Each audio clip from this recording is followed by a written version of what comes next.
And when did it go from?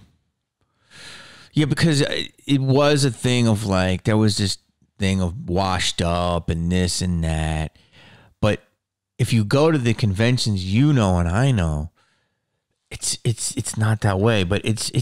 I'm trying to explain it. So I'm trying not to go off track. When I started doing comedy, there was oh God, I'm trying not to go far back. There was a boom in the 80s. Mm-hmm.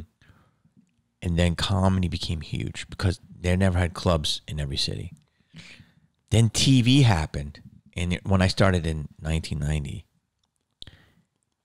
comedy was kind of low because it was on TV. So clubs weren't as much. Then the DVD started happening in the early 2000s. And then if you could get hot off a DVD, boom, they would come to see you. Mm-hmm. Then got saturated again with like internet clips. And then around 2014, with podcasts, Netflix, people listen to you, watch your clips, social media, they wanted to see you. So instead of being saturated, they couldn't get enough of you. And I feel like the conventions had a similar thing where it was like, you know, people that you don't really know. I met so many people that I was like, oh, you're so-and-so from so-and-so. Mm-hmm. And that's just their main bread and butter, and they're sweet people. Yeah. You know, like I said, like Kane. Kane Hodder's a great example of a Jason who is for the horror fan, fantastic guy, big burly guy, goes out to these conventions. People know him as that, and that's his bread and butter. Mm-hmm. He's an OG stalwart. Was there from the beginning once I started. Yeah. Then, but you know, he's for the fan, and now people can go see the Avengers. I mean, Jason, that character might not be as hot as, you know, let's say, you know, Thor, yeah. but doesn't mean he doesn't have his own love. And so when I think it shifted, but to the insider, to me, it was never like, the perception on the outside was, oh, washed up. But to me, it was never washed up. It was hardcore fanning. Yeah, no, I agree. And then, and it was people who didn't really understand it. And then when I go and when I would watch, I would say in 2016, that's when I feel it went mainstream. I saw guys making $300,000 a weekend. Was that about right? And then all the agents were sniffing around. And I feel that people like you, the biggest agent, the biggest managers, because they won't be agents because they're too smart for that, are the guys that worked in comedy clubs. Like the hugest agents were like literally started in comedy clubs. The hugest managers started in the music rooms. Mm-hmm. So that's how I look at you. They're fans of music. They were these guys, and they become huge. And so that's what you are. You're an agent, but you really are a manager because you were very personally involved. You know, all these people's lives. You fly to them to fucking, you know, Prague. I mean, in these crazy scenarios. And so you do this, and then when people come in, they think they can do it. They don't know the insanity of it. No, it's fucking disrespectful. What we call them fanagers. Yeah, and they come in and because they see guys like me and they think, oh, all he does is he just prints up photos and then goes there and sits there and takes the money. That's easy. But they don't know everything that goes into it. They don't know all the shit I do. I mean, I work my ass off. I busted my ass to get where I'm at. Absolutely. And, you know, and also you have to have the personality and the knowledge. I mean, you need to be able to talk to people, and you need to be able to get respect from these people. You know what I mean? You can't be mousy and be like, would you take, you know, I can't get a coffee. Okay, thank you. You know, you need to be there and go, yo, get my guy a coffee now. This is what he wants. Get it done, you know? And you need to have the strength to be able to get these people to be behind you, you know, give them respect, but they give you respect too. You got to have the type of personality can't be walked on. You know what this business is like. Mm-hmm. You got to be somebody that has a strong personality, and people will give the same mutual respect too. You know, I mean, yeah, I got the fucking hair and the tattoos and I have the horror t-shirts, but you know what? At the end of the day, I'm a beast of a business guy. You know, I'm about the business. No, but you're a nice guy. You look like you're unapproachable, but you're a really nice guy. And I love that about me. I hear that from everybody. I thought you were like this crazy Sid Vicious dude. Well, you know, I hear from all these people come up to me and when they finally meet me, they're like, dude, you know, I don't want to tell you this, but I thought you were a fucking asshole. And I'm like, why? And they said, because you just look pissed off all the time. Like I'll see you at conventions and you just got this look.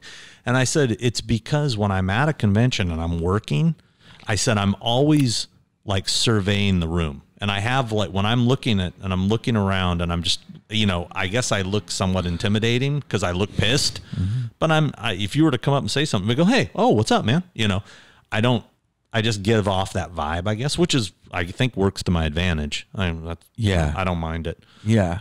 Dude, what's crazy about it, and I have a lot of questions, but I'm sitting in Canada in Calgary with you. And I just ended up going to a convention because you said, hey, you're going to be doing comedy there. You know, there's a convention. Why don't you come over? I'm like trying to think. Remember when that was? I know. Yeah. And it was me and it was C.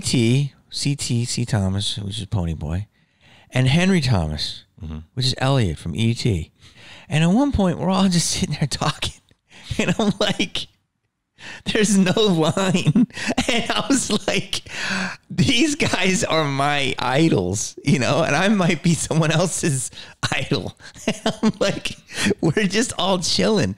It's fascinating how, but when we have a manic rush, there's a manic rush. Yeah. Well, that wasn't the best show. It was like a first time show. No, and it was sweet. It was great. I loved it. Yeah. But what I'm saying is that sometimes these people, we've made these marks on pop culture, and I don't think Hollywood realizes the mark they've had. Like someone that Hollywood may consider cold is an absolute beast at a convention. Yeah. And it's just fucking fascinating to me. It's kind of like the story I was telling you a story before about my short stint with Jason Patrick. You're dropping the name. You got to say this. This is an interesting story. I said save it for the pod, so go ahead. Well, so I forgot who hooked me up with Jason Patrick. But he was an amazing actor. No, and you know, yeah, good actor. All right. So anyway, so I talked to him and I negotiated, I thought was a very substantial or adequate guarantee for him. Had never done a convention before. Booked him into convention. He ends up canceling. Booked him to a second convention. He ends up canceling. So we're going for the third here, and it's all with the same promoter. It was Horror Hound in Indianapolis. Great convention. And anyway, he calls me up one day and he's just like, you know, I think I should get more money. And I said, look, man, you've canceled on these guys twice. You know, it's not cool to go back and renegotiate for a higher fee. You should at least do this one, you know, to be the honorable thing to do, you know, just do the makeup. You're going to make more than that. Trust me. I know you're going to make more than that. Well, I was talking to my friend, Amy Jo something or other, who was the pink Power Ranger. Amy Jo Johnson. Okay. Amy Jo Johnson. I know her. Don't know her. But I'd seen her at conventions because she's the pink Power Ranger. She's big. I know nothing about Power Rangers except for how popular it is. And he's, oh, well, she got this and this. They do well. And I said to him, well, she's a pink Power Ranger. I said, I know, you know, and he's all, well, I've been in Alamo, I've been in the Rush, you know, this and that. And I just go, look, bro, I said, I'm going to be honest with you. That's all awesome. Great movies. You were amazing. Lost Boys. That's all anybody's going to care about. And he's just like, he did not dig that. And I just said, look, man, I said, you could be Academy Award nominated. You could be in the biggest movies in the world. But if it doesn't connect to the pop culture crowd of a convention, it don't mean shit. I said, they won't care about that stuff. Lost Boys, that's all they're going to care about. I said, Pink Power Ranger, even though it's a fucking joke to the industry, Power Rangers is a joke in Hollywood. At a convention, she's a bigger guest than you. It's like, it's Academy Award winning. Yeah. And you know what? he did not dig that, and he did not work with me. He ended up going elsewhere. That Pink Power Ranger chick hooked him up with her guy, who's a friend of mine. It's all good. No hard feelings, but I keep it real. You know, I'm going to tell you the real. And he went there thinking whatever. Lost Boys. I was right. You know. Does he go out to conventions? Yeah. For the Lost Boys. He's done, you know, now Kiefer's doing them every once in a while too. And so he basically just does Lost Boys reunions. There's no fucking Alamo reunions. There's no Rush reunions. There's Why are you so mad about it? I'm not mad. I'm just saying, fucking told you so. You know? I mean, you know, it is what it is. I mean, you know, I don't have any ill will towards the guy at all. You know? It sounded like it in that story. No, I'm not bitter about it at all. It's all good, man. It's all good. Dude, it's so true. The Power Rangers are like fucking the Beatles. Dude,